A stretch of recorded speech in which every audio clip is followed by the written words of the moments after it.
Okay, so are you ready to dive into something kind of crazy today? We're talking about what if Lucifer won? Oh, wow. We're always talking about these what if scenarios, Yeah. but this is a big one. What if Lucifer won the war in heaven?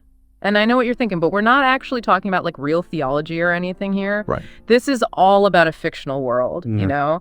And this excerpt, we've got Act 1, the fall of heaven and the rise of a new order. Oh, yeah. It really throws out all those old ideas about good and evil and heaven and what it all means for us humans. Totally. And it's interesting because you don't usually see Lucifer as the winner. Mm, He's always the fallen angel, the one who lost. right. But here he is remaking heaven in his own image. It's kind of a crazy thought, right? Heaven being this totally different place from how we picture it. It's not peaceful or anything. No, not at all. It's like the opposite. Yeah. They describe it as having these fiery skies, and it's constantly changing. It's mirroring Lucifer's ambition. It's wild. It's like our whole concept of heaven is totally flipped on its head. For sure. And it makes you think about how even the biggest ideas, that those things we think are set in stone, they can be totally different if you just change your perspective. Exactly. And it's not just heaven that's different, right? This new order, this new power structure, it totally affects us down here on Earth, too. Absolutely. That's where things get really interesting. Lucifer, he offers humanity these gifts, Okay. like super advanced tech knowledge beyond anything we can imagine. Progress at a speed we can't even comprehend. So it's like a deal with the devil then. Well, What's no, the catch? There's always a catch. It reminds me of those old stories, those Faustian bargains. Yeah. Are we trading our souls for smartphones that can see the future? Mm. What's the price of progress in Lucifer's new world? That's the big question, isn't it? It's not just about what we gain, but what we give up. Exactly. And it's not even as simple as a one-time trade. Yeah. Accepting these gifts from Lucifer, it means aligning ourselves with him, with his whole new reality. Oh, wow. It makes you think. It really does. Are we willing to abandon our values, our freedom, just for a taste of that advanced knowledge or technology? I mean, it's a fictional story, but it makes you wonder about the choices we make in our own lives, Yeah. even if the stakes aren't quite as high. Absolutely. And the interesting thing is the excerpt doesn't really give us any answers. Oh, really? It just sort of puts the situation out there and lets us wrestle with it. Huh. It's almost like the author is challenging us, asking, what would you do? I like that. And as if Lucifer shaking things up wasn't enough, there's another twist to this story. Okay, what's that? The old gods, the ones from mythology, they're back. Whoa, what? Yeah, it's like this whole power shift. With Lucifer winning, it's woken them up. They sense an opportunity, maybe a chance to grab some of that power back. So it's not just about Lucifer anymore. Not at all. Now we've got ancient gods potentially challenging his rule. It's a whole new level of chaos. Yeah. It's wild, right? We're talking Zeus and Odin and all those guys back in action. I know, right? It's like something straight out of those old myths. But what happens to us? Where does humanity fit into all of this? Yeah, that's the big question. With these gods coming back, do we just become pawns in their games? Oh, man, I didn't even think about that. Or maybe they offer us a way out of Lucifer's control. Oh, interesting. So they could be our allies. Maybe, but they're also here for their own reasons, right? Mhm. They want power. They want to be worshipped again. True. And imagine we've got a taste of this crazy advanced future Lucifer's given us. Would we even want to go back to the old ways? It's a tough call, right? On one hand, you've got these powerful beings who might be able to restore some kind of order. Yeah. But on the other hand, they represent this older way of thinking, maybe even a step backwards in terms of technology. It's like choosing between two completely different realities. Exactly. And that's what makes this excerpt so thought-provoking. Yeah. It forces us to confront these ideas of progress and what we're willing to sacrifice for it. Yeah, and maybe what we're willing to give up to get back to something that feels familiar. Right. What does progress even mean in this kind of world? Is it about technology or something deeper? And then there's the whole resistance thing we were talking about before. Oh, yeah. Even with Lucifer in charge and these old gods coming back, there are still people who are fighting back. It's kind of inspiring, right? It is, but it's also what chance do they really have? Yeah, going up against Lucifer and all these gods. It's a long shot. But they're still fighting for what they believe in. Exactly. And that's a powerful idea in itself. Even when everything seems lost, there's always that spark of resistance. So we've got humans fighting humans, gods fighting gods. Is there anyone in this story who's not about to start throwing down? Well, there's always the potential for alliances. Yeah. And betrayals. Huh. Things could get really messy. Oh, for sure. It's a recipe for chaos. Absolutely. Yeah. But it's also a chance for some really interesting dynamics to emerge. I mean, think about it. You could have certain humans siding with Lucifer. Maybe they believe in his vision of progress. And others might see the old gods as their only hope. It's like this huge cosmic chess game. Totally, with humanity caught right in the middle, trying to make the best moves we can. And with every move, the stakes just keep getting higher. And the lines between good and evil, right and wrong, they start to get really blurry. It's like all these pieces on the board are moving so fast. Yeah, that's a lot to keep track of. And we're not just talking about like a game anymore. This is humanity's fate hanging in the balance. Exactly. And it makes you question, those gifts Lucifer offered. Yeah. At first, they seem like the answer right, like a way to fast-track humanity into this amazing future. Right, like a shortcut. But the deeper we go, the more you realize there are always strings attached. Always a price to pay. Yeah. And sometimes that price is higher than you could ever imagine. It's like we're so eager for progress that we forget to ask what it might cost us. And who's really in control. Because with Lucifer calling the shots, Right. we might be getting all this advanced tech, but are we actually free? That's the question, isn't it? It's like he's handing us all these answers without even letting us ask the question. And that can be dangerous, Yeah, it's like we're so busy being amazed by the shiny new toys that we don't see the bigger picture. And in this story, that bigger picture is getting a whole lot more complicated with the old gods coming back into play. Right. It's like throwing gasoline on an already out of control fire. Because each of those gods, they represent a different way of thinking, a different set of values. So it's not just about power anymore. It's about whose vision for the future will win out. Exactly. Yeah. And humanity is caught right in the middle trying to navigate this cosmic battleground. It's overwhelming when you think about it. It is. Yeah. But even in the midst of all this chaos, there's still that glimmer of hope you mentioned. The resistance. Yeah, those people who refuse to give up, even when they're facing impossible odds. It makes you wonder what they're fighting for. Right. Is it about going back to how things were or creating something entirely new? Maybe it's just about having the choice, Yeah, maybe it's that simple. The freedom to choose your own path, even when it feels like the whole universe is trying to force you down a different one. That's powerful. And it makes me think, even in a story like this with gods and devils and all this cosmic drama, Yeah. it's still the human element that really gets to me. That spark of defiance, that refusal to give up hope. It's kind of inspiring. It is. And it reminds us that even in the face of overwhelming power, we still have a choice to make. Yeah. To fight for what we believe in, to define our own destiny. Well said. This has been quite a journey. It has. From the fall of heaven to the rise of Lucifer. And the return of the old gods. It's enough to make your head spin. For sure. But that's what we do here, right? We dive deep into these big questions. We explore the what ifs and the maybes. And we try to make sense of it all. Exactly. And on that note, I think we're going to have to leave it there for today. Yeah, I think we've given everyone enough to think about for now. But the conversation doesn't end here. Keep exploring those what-if scenarios, keep questioning the world around you, and who knows, maybe you'll discover your own answers along the way. Like that. That's all the time we have for today's deep dive. I'm your host, and this has been a thought-provoking exploration into the world of Act 1, the fall of heaven and the rise of a new order. Until next time, keep asking those big questions and keep diving deep. Ever wonder what happens when you toss gods, monsters, and a little rebellion into the mix? Sounds like a recipe for chaos. That's putting it mildly. And it's exactly what we're diving into today with Act 2 of The Clash of Gods and Mortals. Buckle up, because things are about to get epic. No kidding. Last time we saw Lucifer pulling a power move for the ages, basically hitting reset on the whole world. Talk about a hostile takeover. But it's not like everyone's just rolling out the red carpet for the new guy in charge. Definitely not. We're seeing some serious pushback brewing, and it's not just from the humans caught in the middle of it all. Oh no, the old gods are definitely not happy about this changing of the guard. Imagine being worshipped for centuries, millennia even, only to have some, well, let's just say ambitious angel, waltz in and declare himself top dog. Talk about an ego blow. Right. So today we're going deep into how the old gods are reacting to Lucifer's new world order. Are they banding together to take him down? Or are there some who find his offer, well, a little too tempting to resist? Ah, the age-old question. Unite against a common enemy or look out for number one? It's a dilemma that plays out on both the divine and the human level in this act. And honestly, it's a question we still grapple with today, just on a slightly smaller scale. Exactly. And speaking of grappling, let's talk about the humans at the heart of this cosmic power struggle. They were promised progress, enlightenment even. But was it all just a devil's bargain? It's a good question. And Act 2 really dives into the consequences, both good and bad, of accepting Lucifer's gifts. Because there's always a price, right? Always. And figuring out who's really paying it, well, that's what makes this whole thing so fascinating. It's giving me chills just thinking about it. Me too.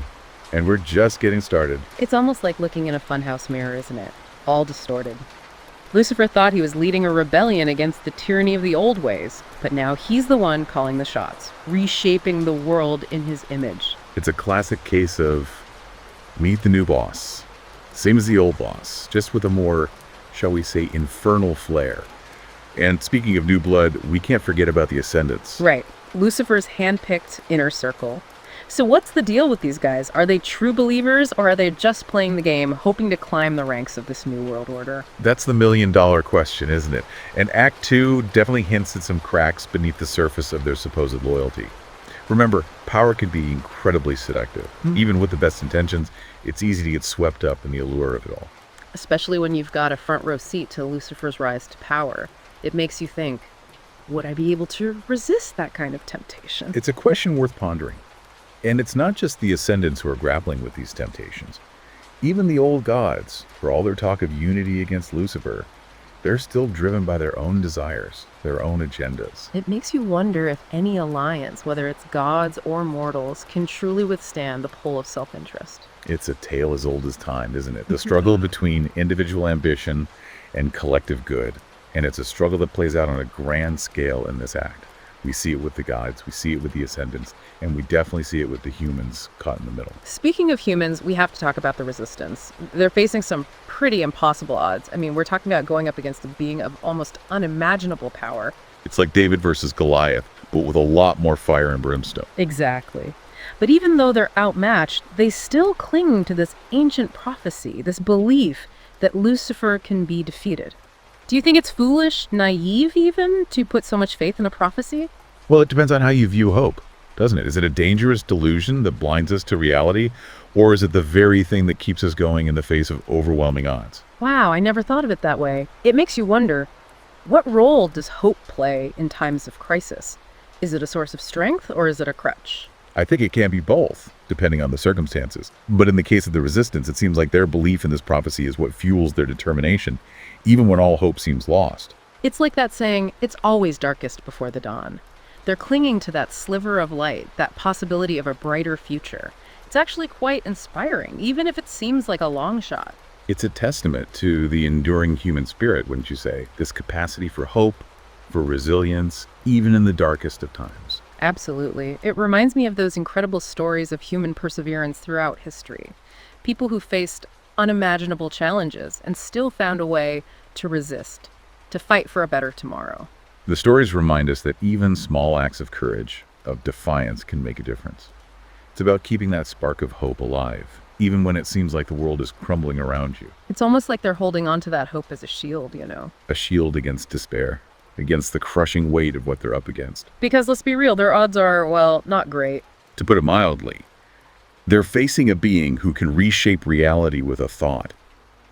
It's easy to feel a sense of inevitability, like the game is rigged against them from the start. Yeah, and not just against them, against humanity itself, right? It makes you wonder if these godlike beings, whether it's Lucifer or the Old Guard, are the ones with the power to hit reset on the world, what role do we really play? It's the ultimate question of free will versus determinism, isn't it? Are we just pawns in a cosmic game, or do we have the ability to shape our own destiny, even when facing seemingly insurmountable odds? It's a question that philosophers have been wrestling with for centuries. And what I find so fascinating about the clash of gods and mortals is that it doesn't shy away from these big questions. No, it absolutely leans into them, and it does it in a way that feels both timeless and incredibly relevant to our own lives. Exactly, because even though we might not be facing down literal gods and monsters, we are facing our own set of challenges, our own temptations and consequences. We have our own versions of Lucifer, individuals or institutions driven by ambition, by the desire for power and control. And we have our own versions of the Resistance, those who are fighting for a better, more just world. It's like we're all caught in this grand narrative, this ongoing struggle between light and darkness, between hope and despair. And just like the characters in this story, we have choices to make. Do we give in to cynicism, to the beliefs that the game is already rigged? Or do we find a way to hold on to hope, to fight for what we believe in, even when it seems impossible. Those are tough questions, man, and I don't think there are any easy answers. But I do think that stories like this, stories that force us to confront these big questions, are more important now than ever. I agree. Because they remind us that we're not alone in these struggles, that throughout history, people have faced down darkness and found a way to create a better future. And that gives me hope, you know? Me too. So, as we wrap up this deep dive into Act 2 of The Clash of Gods and Mortals, I'm left with a sense of, well, a lot of things, actually. A sense of wonder, of unease, and maybe, just maybe, a flicker of hope. I think that's the perfect note to end on, because ultimately that's what this story is all about. The power of hope to fuel us, to inspire us, to remind us that even in the darkest of times, a brighter future is possible. It might not be easy, but it's always worth fighting for. Well said. And on that note, a huge thank you to our listeners for joining us on this epic journey through Act 2. We'll be back soon to unpack the thrilling conclusion in Act 3, where the fate of humanity and reality itself hangs in the balance. Don't miss it. All right, get ready to dive into Act 3, The Final Reckoning. We're talking about a universe at war here, where even gods aren't safe. It's intense, right? Totally. Lucifer's calling the shots now, he sees control, but everyone and their cosmic dog wants a piece of the action. It's the ultimate power struggle. And with these sources we've got, we're going to break down this wild ride, even that whole mysterious void thing. Yeah, what is up with that? But before we get there, we've got to lay some groundwork. Right, so up to this point, everything's been leading to this final showdown. We've watched Lucifer claw his way to the top, challenging the old order, sparking this rebellion that could literally unravel everything. And we're talking high stakes here. Existentially high. This isn't some heaven and hell squabble anymore. It's about the fate of existence itself. And our sources, they don't hold back on just how strong Lucifer's become. He takes down the old gods, Zeus, Thor.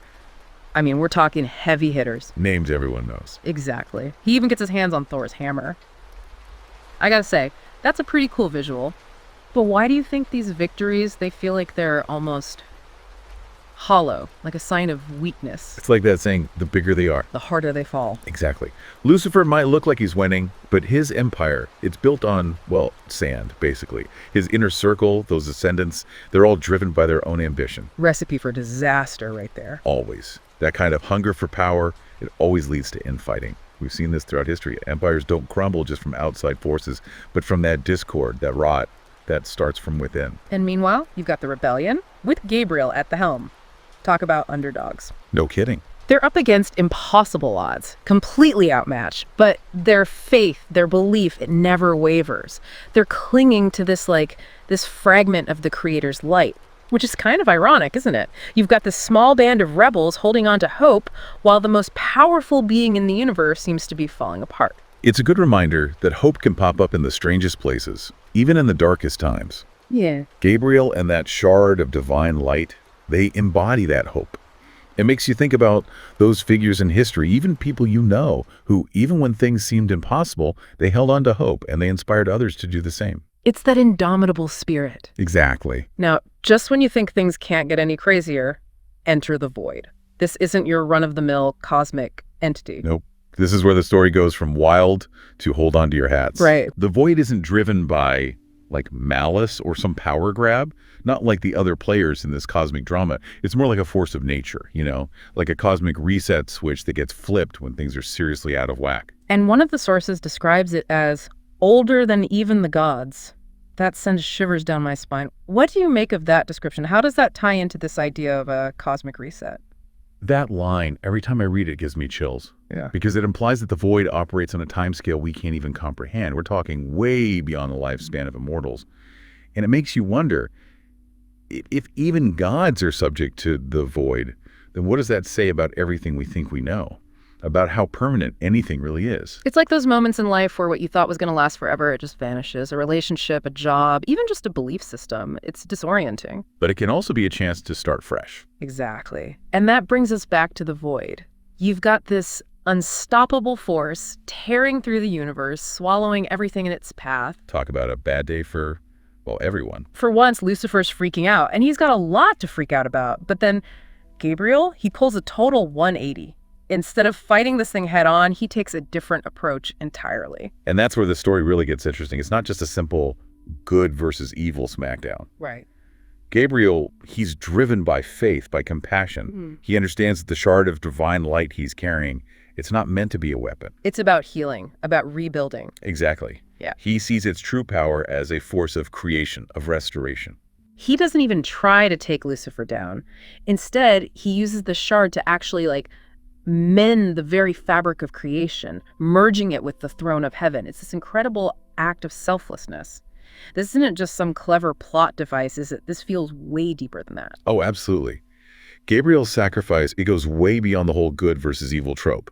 It shows us the power of selflessness, of choosing love and creation over hate and destruction. He basically becomes the embodiment of the creator. Right. It's like he's saying, this is what true power looks like. It's about lifting others up, not lording over them. And the effect his actions have, it's massive. Mm-hmm. The void, it gets thrown off guard by this completely unexpected act of creation, and it retreats.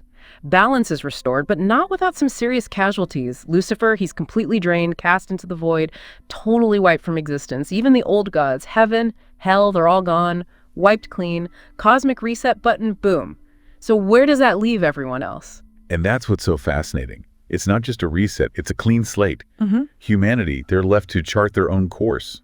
No gods, no angels, no one telling them what to do. Talk about a test. The ultimate test. Yeah. What are they going to do with all this freedom? The story doesn't exactly have this fairy tale ending, does it? It's more like it throws this question at you. What now? Right. Humanity's free, but that freedom, it comes with a heavy price tag, responsibility.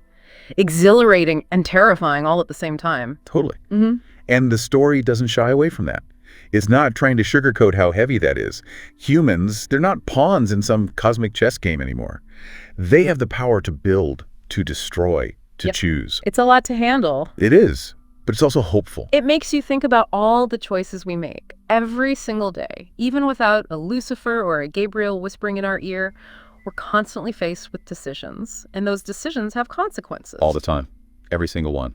Do we go with love or hate? Compassion or selfishness? Are we going to build something up or tear it down? It's those everyday choices that really shape things, not just our own lives, but the world around us. And that's a really important message, especially now with everything so chaotic. Absolutely. We have way more power than we realize. And speaking of power, we have to talk about the ending. Gabriel, having done what he needed to do, he fades away. But not before giving humanity this final message. Part promise, part warning. The light is within you now. The power to shape the universe is yours. Use it wisely. Man, I get goosebumps every time. It really does make you think, like the story's holding up a mirror or something. We might not be out there wrestling cosmic horrors or whatever, but our choices, they still matter. They ripple outwards. Right, maybe not on a universal scale, but in our own little corners of the world. Yeah. Exactly, and that's what I love about this ending. It doesn't try to give you all the answers or act like everything's preordained. It just leaves you with this question hanging in the air.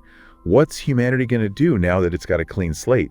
Will they use this chance to build something better or just fall back into the same traps as Lucifer? It's a question we've all got to ask ourselves, I think. Every single one of us. It's heavy stuff, for sure, but also kind of amazing when you think about it. The future's not set in stone. We're not just along for the ride. It's like we're all weaving this tapestry together. Every choice we make adding a new thread. And those choices, they determine what that tapestry is going to look like. We hold the power, individually and as a species, to decide what comes next. And that's such an important thing to remember, especially when things feel so overwhelming. It reminds us that no matter how tough things get, we always have the power to choose hope, to stand up for what's right, to build something better. It's all right there inside us. Exactly. So as we wrap up this deep dive into the final reckoning, what's the one thing you want our listeners to take away from this whole thing? Remember that line from Gabriel, the light is within you now. It's such a powerful message, and it's true for every single one of us. Don't be afraid to let that light shine. Make the choices that lift you up, that inspire you, that inspire others. Because you have the power to shape your own universe. You really do. Beautifully said. And that about wraps it up for this deep dive into a universe on the edge of oblivion. A universe where even gods can fall, but hope never truly dies. Until next time, keep exploring, keep asking those big questions, and never ever let that spark of light inside you go out. We often think about, good and evil as like these two sides of the same coin, right? But what happens when that line gets kind of blurry? And what if the so-called villain is actually Right. the hero of their own story. Right. And that's what we're looking at today in this deep dive. We're going into this excerpt Yeah. called Reflection, the inner worlds of the fallen, the faithful, and the forgotten. Okay. And we're going to explore this alternate universe where heaven's been kicked out, basically. But not by, like, some evil demon king or whatever, Right. but by one of their own. Yeah, one of their own. That's a really interesting twist on the classic good versus evil kind of narrative. Right. And what's so cool about this excerpt is that it really explores those motivations, Yeah. behind these characters' choices, especially Especially Well, Lucifer, yeah. Yeah. Because he's not just some, mustache curling evil dude. No, he's got layers. Like, he's really driven by this. Yeah, he's driven by this, like, yearning for freedom. Yeah, right? yeah, a yearning for freedom. But it's not even just freedom for himself. Right. He's rebelling against this preordained path Exactly. for, like, everyone. Everyone, angels, humans. Yeah. He's like, if I have to be free, everyone's got to be free. Exactly. And the excerpt actually describes him as a champion of free will shackled by destiny. Oh, I like that. Is that good. I mean, come on. Like, I almost sympathize with that. Yeah, no, absolutely. And it taps into this very human desire, Yeah. I think, for autonomy. Yeah. To choose your own path, forge your own destiny. Yeah. And what I thought was really interesting was the excerpt makes this point that Lucifer's whole rebellion thing initially came from this, like, deeply held belief that he was actually liberating everyone, angels and humans alike, from this restrictive existence. Yeah. And that's interesting. Yeah. Because I think in a lot of stories, Yeah. We see Lucifer Yeah. and he's very upfront about wanting power. Power. Exactly. But in this, he's actually kind of rejecting heaven. And he's saying, and I quote, "I will not be a king in a gilded cage, nor keep others captive for my comfort." Wow. So it makes you think, is this more about his own ideals than any real malice? Yeah, it's this weird contradiction, isn't it? Because he achieves this freedom, right? This thing that he's been striving for. Yeah. But in the process, he becomes isolated. And not only that, Yeah. but his ideals, they start to warp over time. Yeah, power corrupts. And the excerpt, it actually describes him, Oh, really? yeah, as burdened by a crown he did not desire, ruling a kingdom built on ashes. Oh, that's rough. It's a good line, Yeah. but it really makes you think, Yeah, it does. about the fine line between revolution and tyranny, Right. and how sometimes even the best of intentions can have some pretty bad unintended consequences. And isn't that the tragedy of Lucifer in a lot of ways? Yeah. He wins, Mhm. but it's this, like, hollow victory. Yeah. He trades one cage for another, essentially. Exactly, yeah. Trades a gilded cage for a cage of his own making. Yeah. So does the excerpt say anything about how he feels about that? Yeah. Like, once the dust settles? It does. There's this really poignant passage where Lucifer he's looking out over this new world that he's created. Okay. And he's just overcome with this, like, profound emptiness. Yeah. And it says, he had shattered the heavens for freedom's sake, but the echoes of his rebellion now rang hollow in his own ears. Oh, wow. It really makes you feel for the guy. Like, you can tell that deep down he's haunted by the cost of his rebellion. Yeah. All the sacrifices, the realization that maybe, just maybe, things didn't quite go according to plan. And that's just it, isn't it? Because that's such a human quality Right. regret. Yeah. It reminds us that even these, powerful beings aren't immune to these very human emotions. It's true. It's true. And you know who else I bet is drowning in regret right now? Oh, man. Yeah. Gabriel. Gabriel. Yeah. Our poster boy for faith. Right. The quintessential good guy angel, always by, God's side.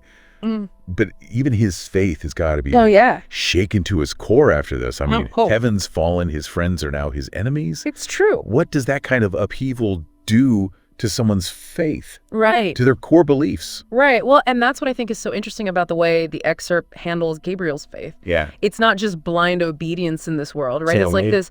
this desperate Oh, interesting. clinging on to something good, something pure in this sea of darkness, right? Right. And the excerpt actually uses this phrase.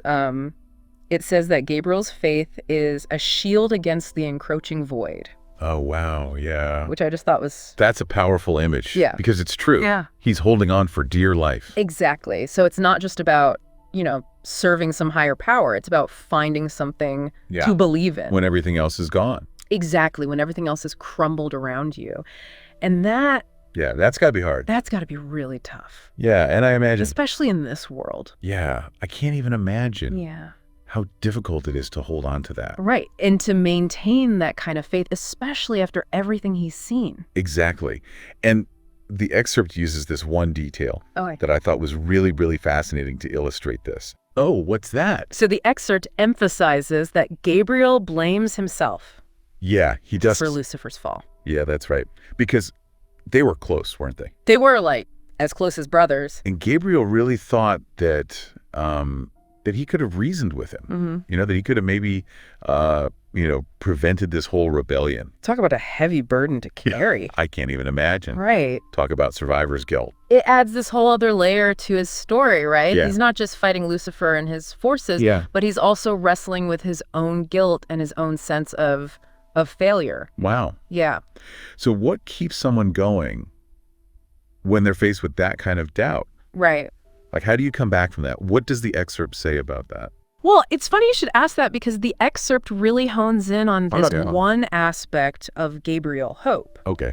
But not just hope for, like heaven to be restored, Sure. but hope for humanity, hope for their potential. And there's this one part where he's reflecting on the mortals, right? Yeah. Caught in the middle of this whole crazy war. Yeah, talk about stuck between a rock and a hard place. And he says, I love this line. He says, even in the face of oblivion, they cling to hope, to the belief in a brighter dawn.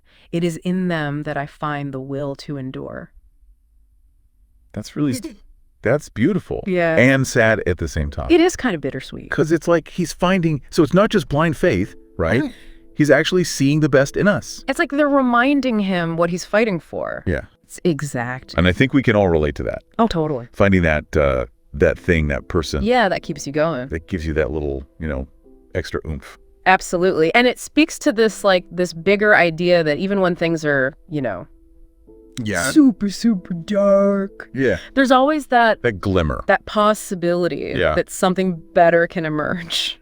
That's what I keep telling myself. Exactly. Got to hold on to that. So we've got, the fallen angels, we've got the archangels who are conflicted. Right. And then we have this whole other group to contend with, right? Yeah. We haven't even gotten to them yet. The old gods. The old gods. We're talking Greek pantheon. Yeah, the Norse gods, Oh, they're the classic. all the big hitters from, back in the day. Yeah, but it's humanity's kind of It moved on. moved on. They've upgraded their deity software. And the excerpt does such a good job of describing their existence now. I mean, this is kind of sad, actually. Yeah, it is a little bit. It describes them as phantoms of a bygone era, haunting the fringes of a world that had moved on without them. Oh. Kind of makes you think, That's got to sting oh, big for deal. these beings who were worshipped, right? Totally. Who had so much power. Imagine being a celebrity Yeah, exactly. back in the day when people actually, Worshipped celebrities, basically. now it's nobody remembers your name. You're yesterday's news. It's like that, only times a million. Yeah, exactly.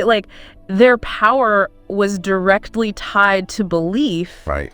And without it, They're nothing. they're fading away. So when Lucifer kicks open the pearly gates, so to speak, Yeah, when all hell breaks loose, literally. it's not just a rebellion, it's an opportunity. Oh yeah, big time. For these guys, Huge. it's their chance to get back in the game. A chance to matter again. Exactly. And the excerpt, it describes them as oh, this is good. It says vultures circling a dying star.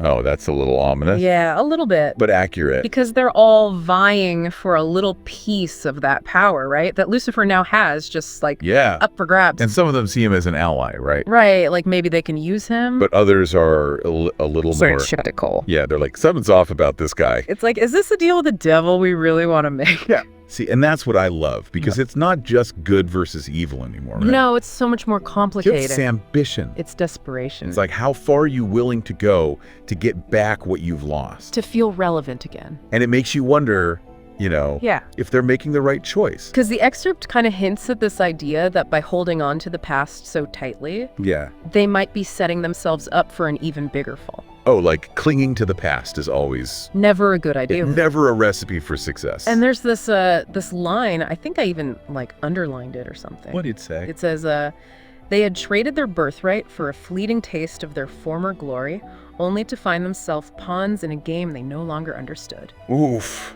Yeah. They really messed up, didn't they? It's not looking good. They got played. So we've talked about the angels, we've talked about the old gods. Yeah. But what about the humans? Where do they fit into all of this? We're not just bystanders in all of this, are we? That's a good question. That's what we're going to talk about next. Yeah. No, not at all. They're actually like the ultimate prize in all of this. Oh, really? Yeah, because remember how we were talking about how belief fuels power in this world? Right, yeah. So the old gods are fading because humanity's moved on, right? Yeah. But then you've got Lucifer, who's trying to basically hit the reset button on the universe. Right. And he needs humans to like get on board with his whole plan. Okay, so how does that work? Does he like promise them a new iPhone or something? Not exactly. It's more like he offers them like knowledge and power. Okay, so like a really intense self-help seminar. Kinda, but like on a much grander scale, you know? He's even dangling like a taste of divinity. Ooh, now that's tempting. Right. But I'm guessing it's not like a free trial, is it?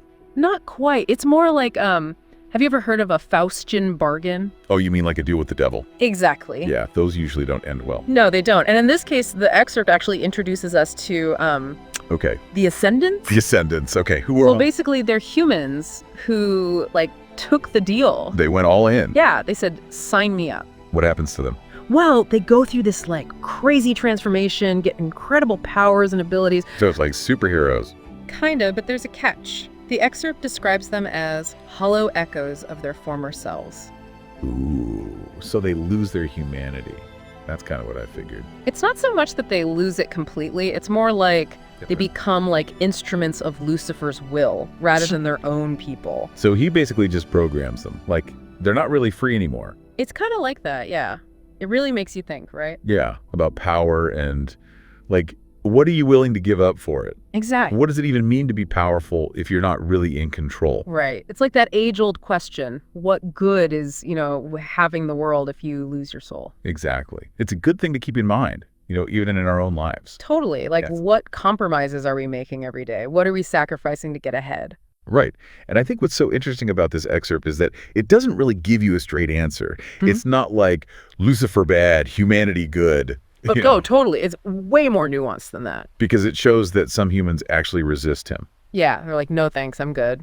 So what are these humans? Like, super strong or something? What makes them different? The excerpts actually suggest that it's their hope that sets them apart. This unwavering belief that they get to choose their own path. So, like, even in the face of a literal devil trying to tempt them, they're just like, nah, we got this. Basically, there's this one line from this human character. It says, we may be but mortals, but we are not pawns in their games. We have the power to choose our own destinies. See, that's what I'm talking about. That's powerful stuff right there. Right. It sends chills down your spine. It's this quiet rebellion, this refusal to be controlled that really shines through. And it's not just about, fighting Lucifer. It's about something bigger. It's about remembering who you are and what you believe in, even when the whole world is telling you to fall in line.